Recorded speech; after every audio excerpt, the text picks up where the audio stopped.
নমস্কার বন্ধুরা, কেমন আছেন? আশা করি সবাই খুব ভালো আছেন। এই গরমে আর তেল ঝাল মাছ মাংসের রেসিপি নয়, আজ আমি নিয়ে এসেছি খুব সহজ একটা রেসিপি। আজ আমি আপনাদের বানিয়ে দেখাবো উচ্ছে আলুর ঝোল। এইটি করতে আমার লাগছে একটা আলু, আর আমি এখানে দুটো উচ্ছে লম্বালম্বি করে ছোট ছোট টুকরো করে কেটে নিয়েছি, আর তার সাথে নিয়েছি 4টে চেরা কাঁচা লঙ্কা ঝালের জন্য। প্রথমেই কড়াইতে দিয়ে দিলাম সর্ষের তেল। তেলটা গরম হয়ে গেলে এর মধ্যে দিয়ে দেব গোটা সর্ষে ফোড়ন হিসেবে। এবার আমি দিয়ে দিচ্ছি কেটে রাখা উচ্ছে আলু।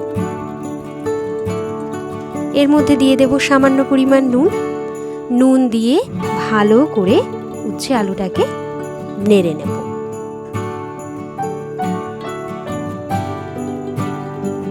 উচ্ছে আলুটাকে ভালো করে ভেজে নেব প্রথমে। রান্নাটি খুব সহজ এবং স্বল্প উপকরণই হয়ে যায়। এই পর্যায়ে আমি এখানে দিয়ে দিলাম সামান্য পরিমাণ হলুদ গুঁড়ো। আবারও ভালো করে নেড়ে দিচ্ছি। বেশ ভাজা ভাজা করে নেব উচ্ছে আলুটাকে।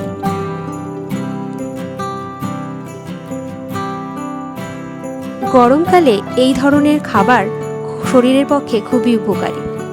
উচ্ছে আলুটা ভাজা হয়ে গেছে, এর মধ্যে দিয়ে দিলাম একটু বেশি করে জল, কারণ এই রান্নাটা একটু ঝোলঝোল হবে, আর এই ঝোলের মধ্যেই কিন্তু উচ্ছে আলুটা সিদ্ধ হয়ে যাবে।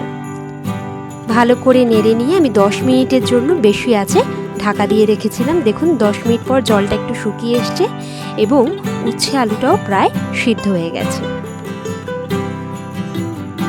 দেখুন আমি একটু ভেঙে দেখে নিলাম, দেখলাম উচ্ছে আলুটা সিদ্ধ হয়ে গেছে। এইবার ভালো করে নেড়ে নিচ্ছি।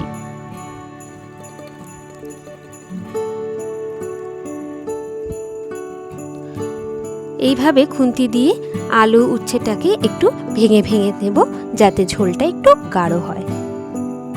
এইবার এর মধ্যে দিয়ে দিলাম আরও একটু নুন, এখানে একটু নুনের প্রয়োজন ছিল, আর দিয়ে দিলাম সামান্য পরিমাণ চিনি। আবারও ভালো করে মিক্স করে নিচ্ছি। এটাকে আরও একটু ফোটাবো, ঝোলটা আর একটু কমিয়ে নিতে হবে। তৈরি হয়ে গেল আজকের রেসিপি উচ্ছে আলুর ঝোল। ভালো লাগলে সাবস্ক্রাইব করে চ্যানেলটির পাশে থাকবে।